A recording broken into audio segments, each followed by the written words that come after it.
There's a lot of work involved in creating and setting up a passive income business, creating the product, generating traffic, acquiring customers, delivering the product, customer service, and so on. But once everything is set up, it can be a great way to bring in extra income with relatively little effort. In this episode, you'll learn how Raye Michel built her passive income business from the ground up, how she finds her products, how she markets them, and how she generates passive income month after month. For one of my blogs about raw hair, I ranked #1.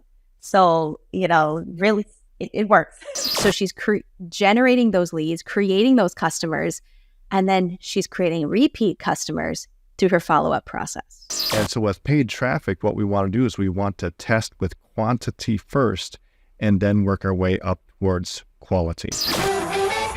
If you want to build a legitimate, profitable online business without shiny objects, without the hypey gimmicks, and without the stress and overwhelm, if you want to make more money without having to be present online all day, every day, pumping out content that nobody sees and hustling DMs to generate leads and sales, then this is the place for you. Welcome to the Digital Trailblazer podcast, your online business university, where you'll learn how ordinary people start from ground zero with no influence, no email list or audience to sell to, and no business or marketing experience, and go from working 9-to-5 jobs to building successful 6- and 7-figure online businesses and all the steps in between. Learn the strategies that worked and what didn't. Learn the mistakes that they made and how to avoid them, and then learn their plans for scaling their businesses and taking things to the next level. All so that you can build your business faster and easier and make more money without sacrificing the things that are important to you in your life. I'm your host, Leah Raye Getz, and with me is my husband, Todd. Now, let's get to it with today's guest. Hello, welcome. We are so excited to have you here with us today. So just take a moment and introduce yourself. Let the community know who you are. Hi, everybody. So my name is Raye Michel. I am an entrepreneur. I am also a careerist. So I'm in the people and culture sphere, work in talent and development, and I'm also a minister of the gospel. I am so passionate about helping people. That is my heart's desire, specifically women. And even deeper, heart is women who are in underserved communities. So I do this through my avenues of business as well as in my career, through different avenues of consultation, some free resources, some guides, things like that to help them break into the beauty industry, specifically the hair market, luxury hair niche, and in helping them in their career exploration as well, and all with the foundation of Christ. I love what you're doing in the online space, and particularly your hair business and everything that's going on. And for everyone who's on the video version of this, you'll see how gorgeous she looks with her hair. So she's on point for sure. So tell the listeners about your business. What is your online hair business? Sure. So my business is called bomb.com hair. It's, kind of a saying people would say when something is really beautiful, really like out of the box, like different, stands out. So bomb.com hair, and we provide quality hair extensions. But another avenue of that, on top of that, including the hair extensions, wigs, product, accessories, things like that, is I also help women break into the hair industry. And that kind of came about because I didn't realize how kind of gate-kept it was and saturated at the same time. So when I was breaking into the hair market, wanting to provide, really nice quality hair, I really felt that there was a deficit in quality extensions. So people weren't able to really access it. What was on the market was like, it was bad. It was trash. So that's something that I kind of came across in breaking into the hair industry, that it was so much harder than I thought. And so I had to spend a lot of money, a lot of tears, a lot of, disappointment to kind of get to where I am now. So that's pretty much what I provide as far as hair extensions and some kind of business resources for the hairpreneur. What led you to start down this journey? Like, why did you start this business? So it really started, my heart really felt pricked when I was in college. When I got to college, there weren't a lot of people who knew how to do hair or even provide extensions that looked like me. I went to school upstate New York, and, they would try. I would go to the local salons and they're like, I don't understand this hair texture, or I don't know what to do. And I was like, oh man, I don't know how to be kept. So I went to school, and, you only came home on Thanksgiving breaks, winter breaks, things like that. So those 3 months while I was in school, it just was bad. And what I realized was what I needed was hair that kept up with me. So if I was going to do a protective style, like extensions, wigs, things like that, it had to be quality so that it lasted those months I was in school. And when you're in school, you want to focus on the work. You know, you want to focus on your midterm, your final exams. And so I was spending too much time making sure my hair was together. And I realized the root of the issue was, while I was keeping my hair, you know, kind of protected, was the hair that was showing, you know, was these extensions that were either, I think the straw that broke the camel's back was when I had some extensions that I spent a lot of money for. At that time, I was really working at like I was working in retail, was making a lot of money. So I'm going through all of these things, spending a lot of money on hair that would, get this, leak. What do I mean by that? Like one time I got my extensions wet. I had a shirt just like this, white, and color started coming out of the hair. And the hair claimed to be, you know, completely virgin. It was, you know, virgin as in it hasn't been processed or, you know, any type of chemicals or anything like that. But this blue color was coming out of my hair. And so it really, I was just so distraught. I spent money, time, and just, what is this? So that's where it started. So getting this up and launched, what were like the biggest challenges that you faced in starting this business and making it profitable? I think the biggest thing in getting it launched was finding the right hair vendor or vendors. In my launching journey, you know, I, again, had to spend a lot of money to find the right vendors. And doing that, you have to test products. You have to sample it. You have to, there's certain tests you do when you're in the hair industry. So you might take like a bundle like this behind me, and you might, you know, light a match to it, see how it burns.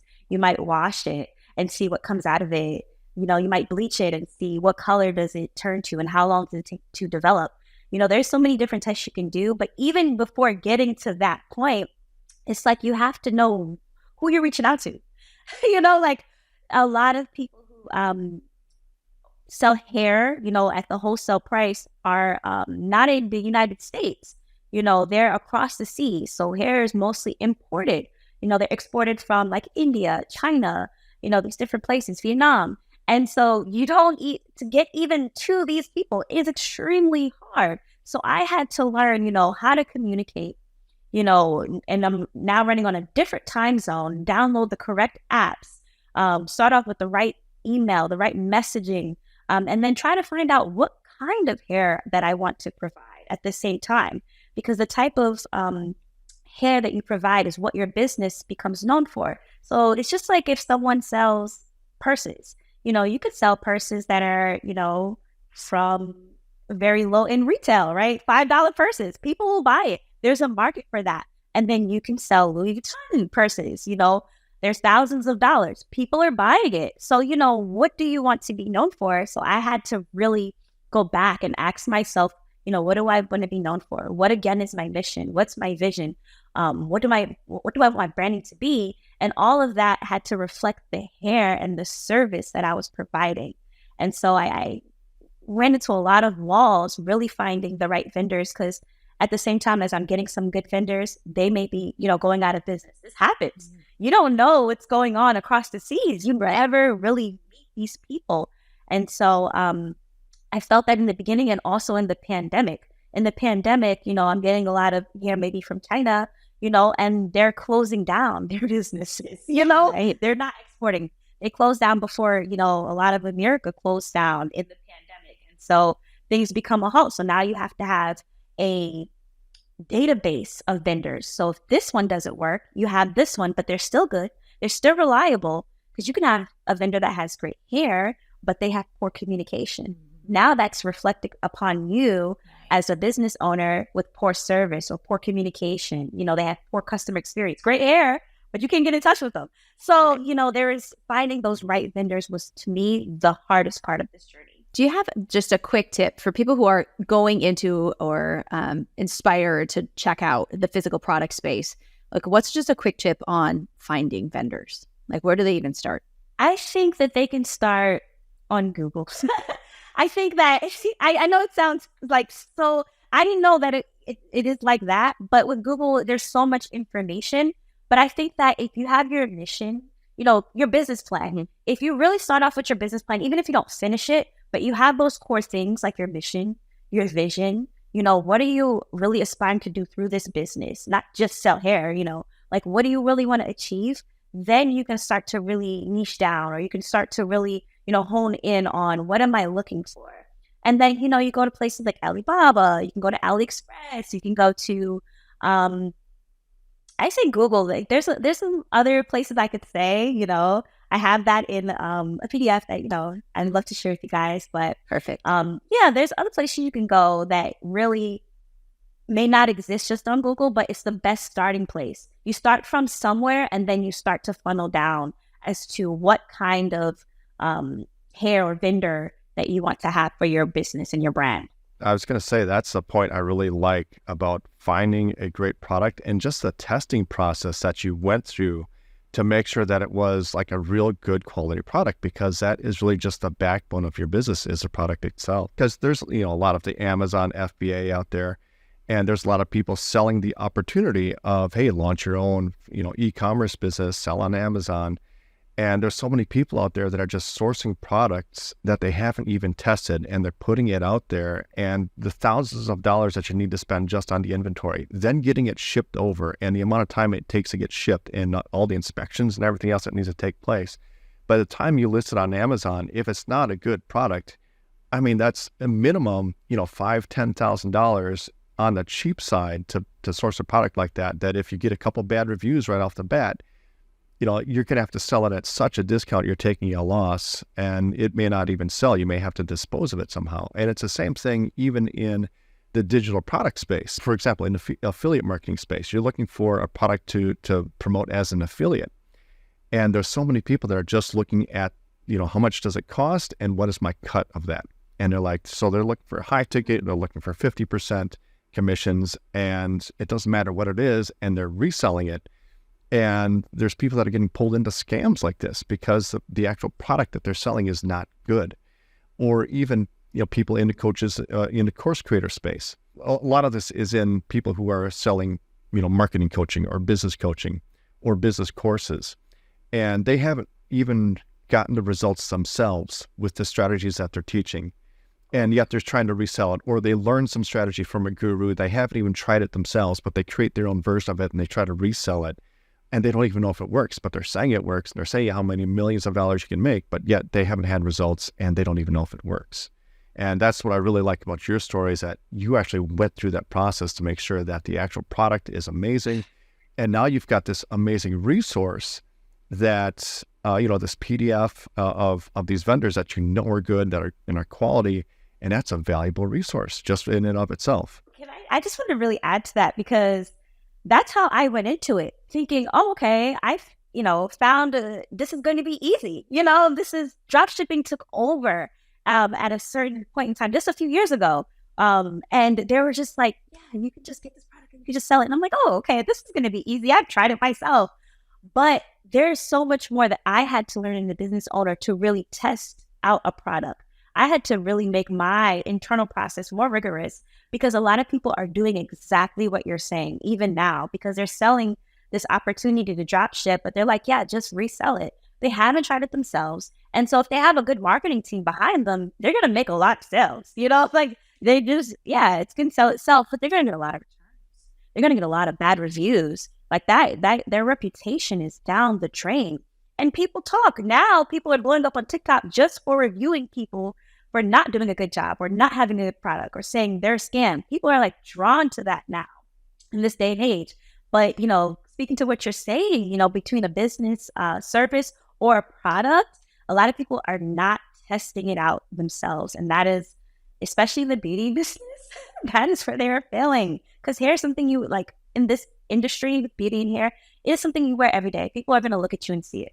It's, it's just like their first impression. Before you even open your mouth, it's just like, you can see the type of hair that you have. So if you're marketing it and branding it as something that it's not, whether it's a few days or a few years, it's going to catch up with you. So no, 100%. You're building a reputation online, and you want to build a lifetime customers who come back to you. They love what you offer. They love what you do. And they come back time and time again because your product is awesome, right? that one time flash in the pan, I sold them one thing for this amount of money. Think about how difficult of a business that is to run if you're continually having to crank out that real wheel versus having someone who buys something, loves it. Now they're going to buy again and again and again, and they're going to tell their friends and their family and their, hey, oh, you like my hair? Well, guess where I got that, right?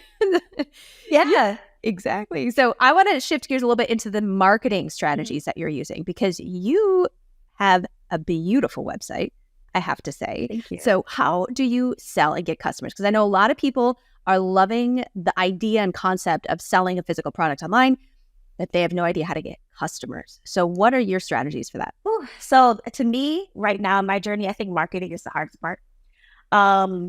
It really is. But what I've been doing now is all organic. So what I do, where I find a lot of my customers come from is through my blog. So I do have a blog that is pretty rich in content between hair care tips, between defining hair, different hair types, different hair routines, hair extensions, prom hair. If it's around graduation season, I'll probably do a blog about that. What's trending now? Things to empower women that, your beauty is not just your hair. That's so important to me. Content to inspire women, business tips, in the beauty industry, things like that. I really just take time to push out those types of blog articles.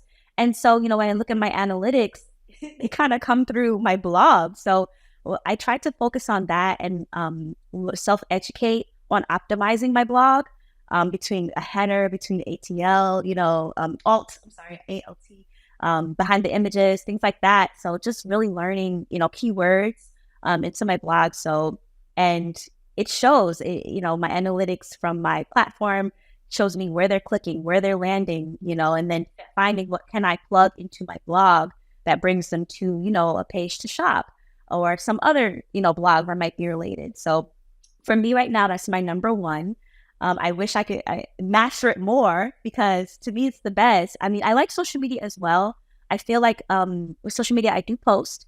It is organic as well. I feel like with Instagram, it has become more of a lookbook. I'll say that.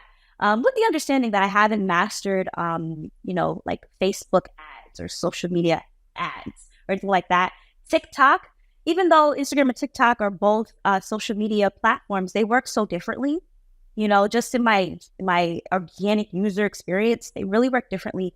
And so I push out short form content there, even though they're growing more with long form content, but doing trends and repeating works well. Whereas before it's like, everything had to be organic, genuine and brand new. Where it's like now it's really good to just repeat what someone else is doing as far as a trend, or using the same music that's trending. So, a lot of posting on TikTok, and it's a little bit on Instagram. Instagram, again, it's more of a lookbook, or I'll do like education, empowerment. I'll post a scripture, things like that, as long as it's on brand. And then I also, what has worked also has been email marketing. Yeah, that actually sending out newsletters and making sure that you have kind of an automated email, not just in your welcoming series, but just something that continues. So I started to build out some of my series. I started to just continue to add emails and just let them passively send. There were some that I would do like, oh, it's this season, it's this holiday, but the ones that are like strategically, after one day, you click this, after 3 days, click that. And I did that using MailChimp as my platform. If you have under a certain amount of subscribers, it's free. So now, having so many, it's not, but, for the newbie starting out, MailChimp was really good for me. And at that time, it integrated into my platform, which was Shopify. So it was good. They said they have a plugin. So if anyone's interested in that, that's one that I could say, try that out. But yeah, those are some strategies that I use. Well, I love that. And how many times, I don't know if you've done this, but I know I have, where I'm on somebody's email list or I'm on their text message list for some brand or something that I bought at one time. And I ignore until I just realize, oh, I'm almost out of this, or it's time, I need a new this or whatever. And then they just happen to email me on that specific day, and I spend way too much money because it was exactly what I was looking for. And it's right there at your fingertips. So being able to take the traffic. So here's what you're generating traffic with your blog. You're creating great articles. You're getting them to rank. You got a beautiful, tell us your website so they can go check you out because it is gorgeous. Thank you. Shopbombhair.com. For one of my blogs about raw hair, I rank #1. So, really, it works. That's awesome. Yeah, shopbombhair.com. Okay, so she's putting out great articles. She's ranking for these articles. So when people are searching, they are exactly her people. They're searching Google. They find her. They go to her blog. And then on her blog, they have the opportunity to end up purchasing a bunch of stuff, right? And it's very visual. It's a great, the whole brand of the blog is on point. I have to say, it looks amazing. So she's generating those leads, creating those customers, and then she's creating repeat customers through her follow-up process. That's it, guys. Like your money is in your list. Like think about how much work it is to get one brand new customer. Compare that to how simple it is to get repeat customers, right? They're already your people. They already like your product. And you just are remarketing to them because now you have them on your email list. Anybody who says email marketing is dead, don't listen. It's very, very much a lie. They're just trying to sell you something else. Trust me, we make a lot of money from email marketing. It is very much what you need to do. So I love those strategies. So blogging, email marketing, social media. I know I've run into a lot of hair and different things on TikTok. I know that's exploding over there in that space, and live selling and the live streaming options within TikTok. That's awesome. So looking back at this journey, right, what would be just like a nugget that you would provide someone who's inspired or thinking or just starting this journey? What would be like this gold nugget you'd want to instill for them? I would say, I have to go to my scripture. I'm a pastor as well, so this really helped me. Is it's from How to Cook 2 and 2. Write the vision and make it plain. A lot of times we're overcomplicating what it is that we want to say, and so write it down, not just have it here. Take a pen and paper, write it in your note sections. What is my vision for my business, for my brand? Make it plain so that someone else can look at it. That's the second part of the scripture, so that others may read it and they can run with it. So what can they see about it? What are they saying about it? So that's so super important. Can they understand it? So write the vision, make it plain. If you have it written, it's plain to you, it's plain to someone else. As you're going through your process, you won't deviate. It's okay to change your strategy, but don't change the vision, right? Especially if it's God-given. So that's why a lot of people become or start to have unethical practices in their business. They start to sell garbage. They start to do things that are just not in excellence, because they deviated. They said, oh, this hasn't worked, so I'm gonna try this. This is easier. This is get money quicker. People will buy this because it's cheaper. No, I even was like, let me try a different kind of hair because it'll be more affordable for, somebody on the budget. But I was like, that's not what I asked you to do. Other people are already doing that. It's so easy to deviate. It's so easy to get burnt out. I know you burnt out, but it's easy to give up quickly, especially if it's yours, right? You could just stop at any time and just do something else. So if you have the vision, you revisit it, you look at it, you re-strategize certain things that lead you back to accomplishing, manifesting that vision, you're going to be fine. You're going to be successful. I know a lot of starters who never finish, because they haven't taken that time to just write the vision, make it plain. Oh, I love that. And I harp on this. Like, this is part of my so many people, they have the vision and then they don't take that second step, right? They've got this beautiful vision. They've got this calling. They've got this purpose, and they don't take the time to make a plan of action. How do you actually make this a reality? So I love that verse. I'm going to have to write that one down. That's perfect, because if you don't have a plan of action, that vision is going to turn into a regret. Like, it's, yeah, just a dream. Yeah. That, oh, I wish I could have, I used to could sort of thing. Like, I wish I had done that. You if you've been blessed with that vision of what you want, yeah, sit down and lay out the steps on how to actually get there, for sure. So have you, in your journey, like, how did you learn these strategies? How did you Did you do courses? Did you get coached? Like, how did you make this a reality for yourself?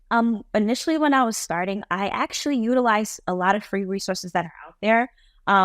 One of which was SBA, the Small Business Administration, I believe it is, SBA.org.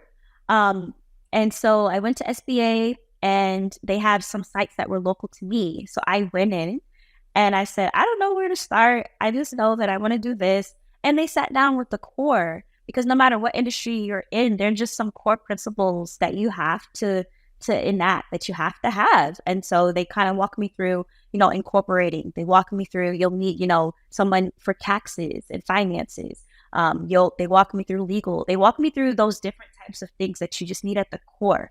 And so that really helped me to make sure that what I was doing wasn't just something that I was passionate about, but it was legal.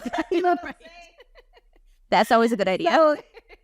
Yeah, like filing taxes. I was like totally lost on that. So, and they help to connect me with people who do those things, and then the more that you are passionate about something and you really understand your vision, you really understand your call, why you're on this earth to do what it is that you're doing, the more that you are like, you're fueled to it. So you're just doing you're doing Google searches. And so things start coming out.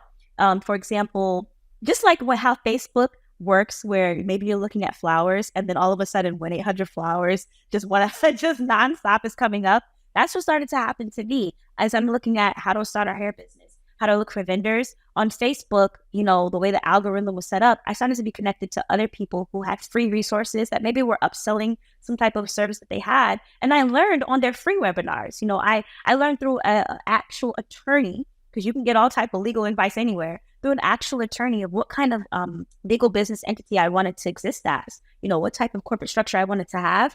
And, I said, okay, this is what I need here. But she also was like, if you want more, here's other things. And because I was so passionate about it, I understood what I'm trying to do, what I'm trying to achieve. My mission, my vision is clear.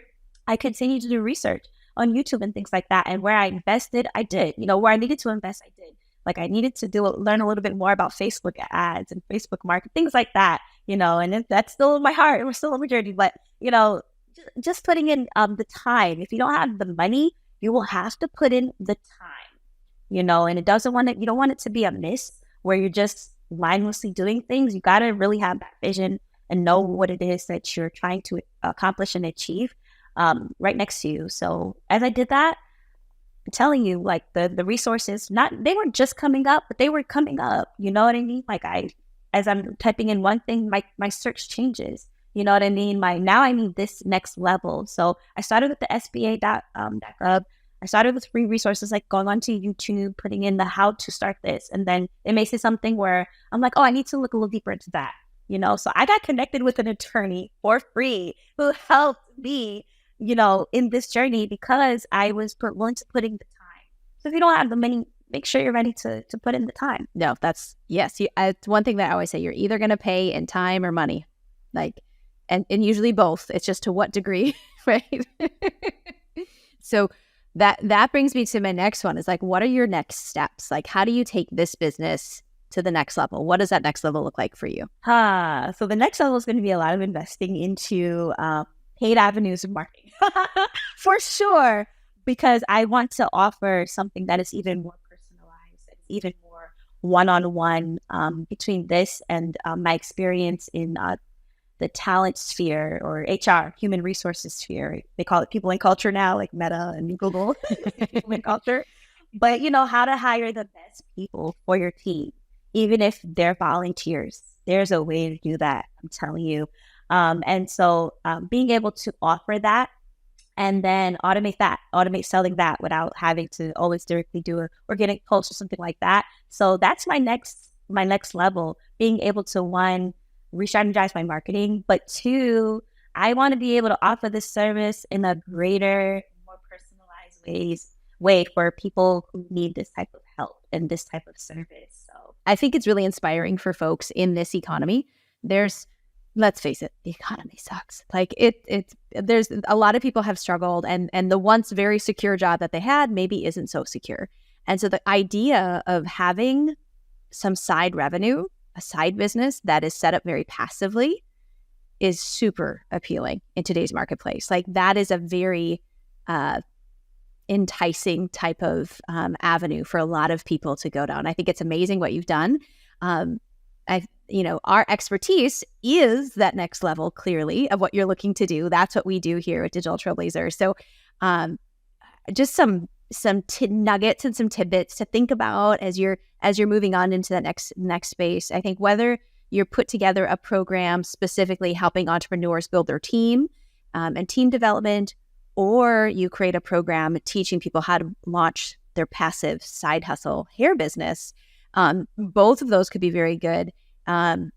Getting obviously the core elements, right? Getting your messaging really dialed in, your marketing message, getting your sales systems dialed in. So lead generation through nurturing, qualifying, closing into a sale, and then traffic. And yes, paid ads. We love paid ads. We run off paid ads. Paid ads are awesome.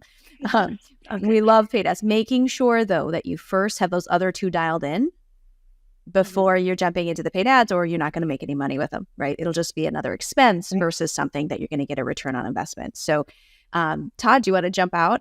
Yeah. So the thing with paid ads that I would say that a lot of people probably have a misconception of is that you can run paid ads and you can just laser target, people who want to buy right now. And the thing that we have to constantly remind our clients of is that, especially with paid ads, because paid ads are different. You're running traffic to a cold audience that you're trying to convert. This isn't referral traffic. This isn't people who have, already seen a piece of content from you. They're not people who found you organically and they've been stalking you online for months, right? This is people who are probably seeing you for the first time. And so with paid traffic, what we want to do is we want to test with quantity first and then work our way up towards quality. Because especially in our space, to book a qualified sales call and to get a high ticket client could be hundreds of dollars per lead, depending on how you're doing it. And so if you have an offer that is untested with paid traffic, you don't want to try to test with $100 leads. You want to test with leads that cost maybe $1 or $2, right? Just to see if the interest is there first. So don't be afraid to test with the quantity first. And you're going to have a lot of unqualified people that are entering into your funnel. But the thing is, at some point, those people who are unqualified may be qualified at some point in the future. At any given point in time, there's about 3% of your audience that is ready to buy and join right now. There's another 67% of that audience that you're targeting who probably need what you have, but for whatever reason, they're just not ready. But at some point in the future, they will be. And so when you're testing with that quantity, you just have to keep in mind that you're going to grab a lot more of that 67% than the 3%. And that your email follow-up is going to be really important in order to turn those into paying customers later on in the future. Now, once you've with your ads, once you've seen that there is the interest there, your click-through rates are good, your conversion rates are good into your email list, right? You're getting some sales out of that. Then we can look at ways of increasing to the quality of those leads so that you're not wasting so much time trying to sort the unqualified people from the qualified people. And that's a whole nother process in and of itself. And yes, that will increase the cost of your leads, but now that we're doing it with a proven offer, you're leveraging your time much better, right? And so you're still able to be very profitable with that, and you're actually able to scale a lot faster with a smaller sales team. Golden nuggets. Yes. So I'm excited to see those offers come to fruition. I think I think that is a very interesting concept and something that a lot of people would be jumping at the chance to start their own hair business, to do that sort of thing. I think that's awesome. And so packaging that into something really juicy and helping them, walking them through that journey, that just sounds like a really sellable offer that's going to make a big impact and help a lot of people, which is awesome. So I love that direction. What is the best way for people to connect with you? So you said you had a freebie. Will we have access? Will we be able to share that freebie? Absolutely. Anyone who wants to just get this free How to Start Your Hair Business Guide, digital, you get it instantly to your inbox. They can go to bit.ly/myhairbiz. We'll get your information there. And if you just want to maybe contact me directly, maybe send an email, you can go to the website, shopbombhair.com, shopbombhair.com. And then from there, you'll see all the business resources. You'll also see the hair extensions. You'll see my social. You'll see everything that you kind of need. So even if it's just to reach out via email, understand something a little bit more, all of that will be on the main website. But the freebie, bit.ly/myhairbiz, all lowercase. Awesome. Well, I love it. And yes, go check out her website. It is gorgeous. Like when I jumped out of the other day, I was like, I could just look at pictures. Like, it's just so pretty. Thank you. Very well done. Very well done. Well, thank you so much. I know this has been inspiring and helpful for everyone today. We really appreciate you. Everyone, go grab your freebie and go check out her site. It is awesome. Thank you so much. You've been listening to the Digital Trailblazer podcast. For show notes and information about today's guest, head to digitaltrailblazer.com. Now, if you love this episode, if you got some value, make sure you leave us a review and subscribe. And be sure to share this episode with anyone you know who could use help to build their business. Thank you for listening, and we'll see you next time.